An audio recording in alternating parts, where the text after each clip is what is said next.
What is up, fellow troubadours? Frank Persico back today with another video. And this is going to be a very informal video. I get a lot of questions. Honestly, almost at the end of every video, there'll be questions saying, hey, that guitar sounds great. What guitar are you using? What mic are you using? I love the way the guitar sounds recorded. Or a lot of questions. What strings? What picks? So I just recently got a question, literally today, that says, your guitar sounds so good, please, your pick, gauge of strings, anything else you care to tell us. Excellent lesson. Thank you. Okay, so I decided to go through the three main acoustics. I don't know if you can see them all here. Here's one that I use in my videos and in my gigging. I don't have a lot of guitars. I really don't. And as far as acoustics go, I have three main guitars that I use. In the videos, it'll almost always be this Martin D35. Okay? So you'll either see my Martin D35. You'll see what's my main gigging guitar, which is my Gibson Songwriter. Okay? And then sometimes you'll see, and I'm going to go into way more detail on each of these guitars and, you know, string gauge, picks, and even a little bit of the outboard gear that I use. You'll also see this sometimes, my D1. Now, I'm going to venture to say that they probably all sound the same right now, or very, very close to the same. And the point that I'm kind of getting at here is that it's not really so much the guitar that you're hearing, it's the playing that you're hearing, okay? So if you like it, you like the sound of the guitar. If you don't like it, you don't like the sound of the guitar, okay? So, I mean, obviously each of these instruments speak to me, and I like the way they sound, and they are good sounding instruments. But let me go through one by one, each one. I'm going to talk about what I was asked about, what the guitar is, the gauge of strings, the picks, and my thoughts on some of that. And I'm also going to talk about some of the signal chain that I use when I play out live. Again, very, very simple. I don't go out with a lot of pedals. Up until recently, I didn't use any pedals other than my loop pedal. Okay, so I'd be known to just go out and just plug my guitar in. And before that, I didn't even use a loop pedal. Okay, but let's get to it, and I'm going to talk about what I think is important, and any of the gear that I talk about, picks, strings, capos, whatever it is, I'm going to put links in the description. You can go out there on Amazon, browse the affiliate links. Okay, so the main guitar you see in these videos is my Martin D35. It's a 2007 model, I believe. It still smells good. And I bought it used, I don't know, I guess maybe it was about 10 years ago. I try to buy my guitars all used. And it does have a very beautiful sound. The Martin D35 has got a rosewood back inside, Brazilian rosewood. And what makes a Martin D35 kind of the telltale sign is that triangular shape. It's three pieces to the back, which most Martins would be two pieces. And the history of that with the D35 is that it was being made, I believe, it was invented during like World War I or World War II or something like that, and they were having trouble getting solid pieces of Brazilian rosewood, so they just decided to take the pieces they have and cut them in threes, and lo and behold, you got the Martin D35. And this guitar does have a very good sound. In and of itself, it's a good sounding instrument, but any guitar you play is going to sound like you. Where you pick it, how you attack the strings, how hard you're pressing on the strings, where you're picking, you know?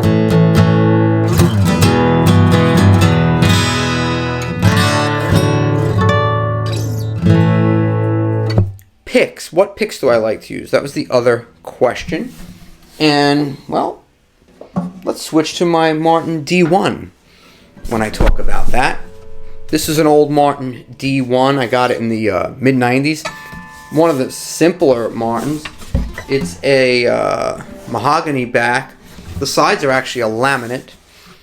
I guess it's just a regular old spruce top. Now, I don't know about you. I don't know what it's sounding like out there through the microphone, but to me, it kind of sounds not, yeah, it's marginally different, but it's, all in all, sounds the same.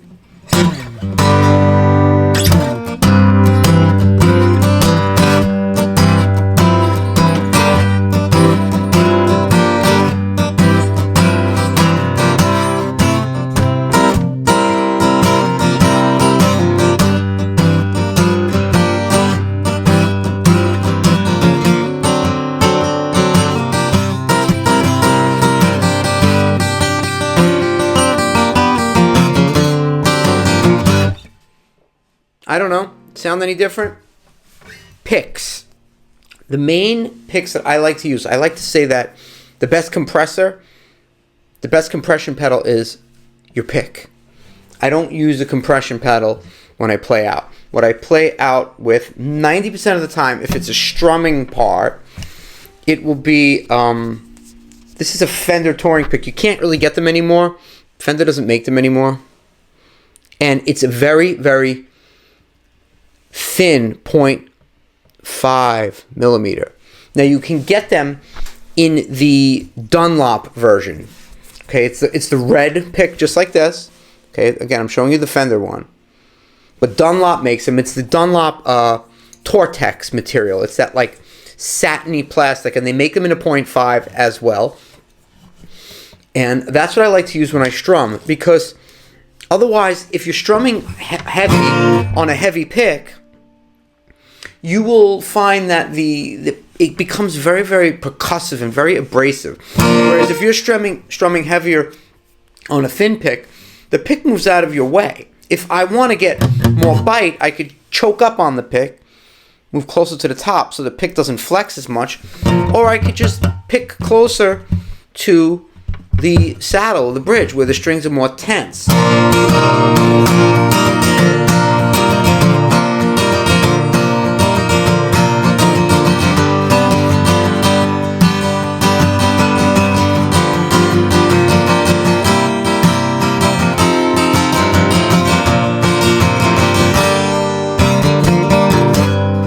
I mean, you can make a thin pick sound really, really, really big. The other pick that I'll sometimes use is the Dunlop. The next step higher is the orange one. It's a Tortex.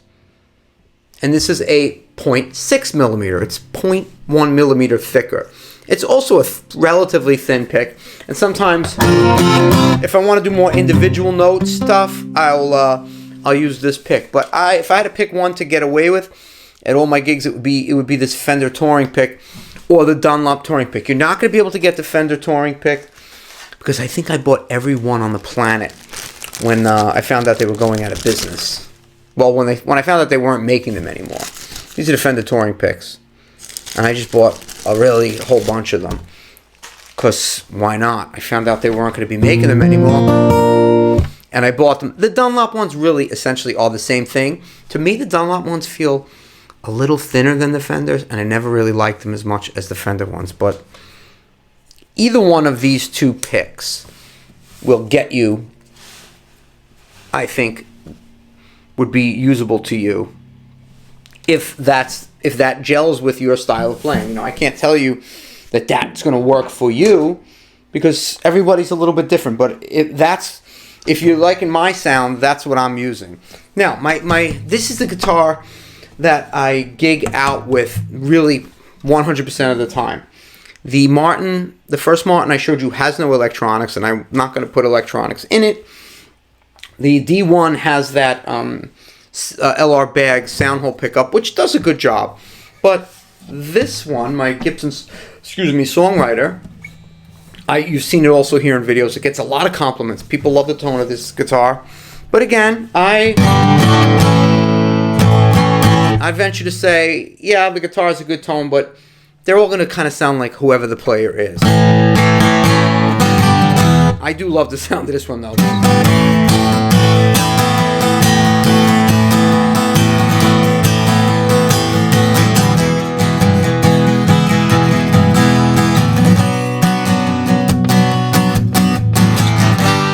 By all means, feel free in the comments to tell me which guitar you like the sound of the most. I'll put links to all these picks and things and whatnot in the description, like I said. Now, as far as the electronics on this, it has it's a Fishman prefix system that's built into it. It's got the Gibson stamp on it, but it's just a barn door style pickup with an active pickup under the saddle. I don't know, it always sounded pretty good to me plugged in. I don't know. And I kind of got comfortable with it. Again, I bought this guitar used. I think I paid like $900 for it. Bought it off of a young feller in Brooklyn several years ago. Probably about 10 years ago. And I really played the crap out of this guitar. It's the only guitar that I gig with, like I said. And you know, that's my story, and I'm sticking to it. I like the way it sounds strummed. I like the way it sounds when I play rock. It sounds pretty good finger style.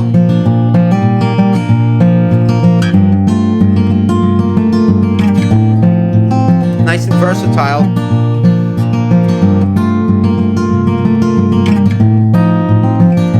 I personally am probably most partial to the sound of this one. Again, leave it in the comments if you're hearing a difference. I don't know. I'm kind of just blasting through them all really quickly just to give you an overview. But I would have to say, if I had to pick the tone of one of these, it probably would be this one. This guitar just has a really nice voice. That being said, it also has the newest strings right now. The Martin D1, this bad boy that I'm playing, hasn't gotten string change since I got back from Thailand in December. So the strings are cruddy. So it's really not a fair test. Same thing with the Martin, the D35. This one gets fresh strings all the time because I'm always gigging with it. So the strings wear out really, really quick, and I'm always putting new strings on it. So take that into account as well. People ask me, Frank, what mic are you using when you record these videos? And again, nothing fancy. It's a camera mic. I'm pointing down because it's down here, and it's just a Rode Video Micro, little portable mic that you plug into your camera. It is not like a recording mic. And again, same idea there. As long as you have a decent quality mic and you're listening to what you're playing, what's coming out of your fingers, you're gonna get what's coming across as a good recorded guitar sound. And there's no magic bullet. There's no magic thing you could buy that's just going to make the sound better. You know, we kind of have to be held accountable. As far as strings, I use Diodario Phosphor Bronze 12s. Okay, they go from 12 to 53. I think they're considered medium light. Okay, so Diodario Phosphor Bronze. Sometimes I'll just use regular bronze because they're cheaper, but I like the Phosphor Bronze. I'll put links to them. There's links in the description to the Phosphor Bronze. And I'll oftentimes buy them. It's the EJ16. That's like the model number. And I'll buy them in the 25 box, like this. Okay? So you get a much better deal if you buy them in packs of 25. Or you could just buy them in single packs if you want to test them out. But I find the Diodarios sound just fine to me. I'll even use the, what are they called? The Earth Wounds by Ernie Ball, which are also Phosphor Bronze strings. They're a little cheaper. They sound just as good to me. I don't really get into the coated strings and spending all that money on strings. I don't know. I guess maybe I'm a cheapskate. I don't find it makes all that big of a difference. Maybe it does. I might change my mind down the road, but for now, I've not thought it'd be worth it to do that. Okay. As far as live signal flow, My main amp is a Fishman SA220, but that's just because that's all I have right now. At some point, I'm going to upgrade probably to a Bose. But a lot of times, the places I'm playing, I don't need my own amp. I'm getting plugged into the house. But so this is a part of the signal chain that does stay the same, regardless. And I just played over in the Caribbean at a resort. Blackbird singing in the dead of night. Take these sunken eyes and learn to see all your life. You were only waiting for this moment to be free. Blackbird. Here, the guitar sound, which I thought sounded really, really good, and I'm just going through their house system. I play through my Ditto X4. Okay, this is just my loop pedal. But the first piece in my signal chain is this. I go through a little volume booster. Okay, this is the Spark Mini Boost by TC Electronic. I'll post a link to it. I think the one they make now looks a little bit different than this, but it's just a clean boost. And I don't use it by clicking it on and off like for solos for a boost. I just keep it slightly engaged, and I find it just fattens up the sound. It's also nice because I can control the volume on the guitar on the barn door pickup itself, and I know that I can always push the house a little bit if they're not giving me enough. I could always beef up the sound. It adds a little more girth to the sound. The second piece in the signal chain, and this is really a great piece, it's this Acoustic AFX reverb unit, again by Fishman. Okay, this thing is really, really good. I never used to use an outboard reverb, and I decided to spring for this. It's about $115, and it's got, you can put it in, you can use it as a spring reverb, depending on where you put the switch, a hall reverb or a plate reverb. Believe it or not, I like it as a plate reverb, just to add a little bit of volume and decay around the sound. Very, very simple. It's just got a level button, the tone button, and the decay time, which is how long the reverb will tail off. I keep it engaged all the time. It just gives the guitar a little bit more space around it. That combined with how I pick and where I pick and the volume that I choose to go with in relation to my voice, depending on the type of song I'm doing, whether it's fingerstyle or strummed, whether it's rock or just kind of folk, will determine what the overall sound is going to be. Very, very simple. And then from the reverb, I go into my Ditto X4 because I like to loop. This doesn't really have any effect on the sound, at least it's not supposed to. Okay, so this is not to color the sound or anything. This is just to run my loops. So the three acoustic guitars that I own, that's all I have. I'm going to have a couple of, guitars that are really cheap little travel budget guitars that have all fallen apart. None of them lasted. So really, I'm down to just these three. And at some point, maybe I will buy a new guitar. I don't know.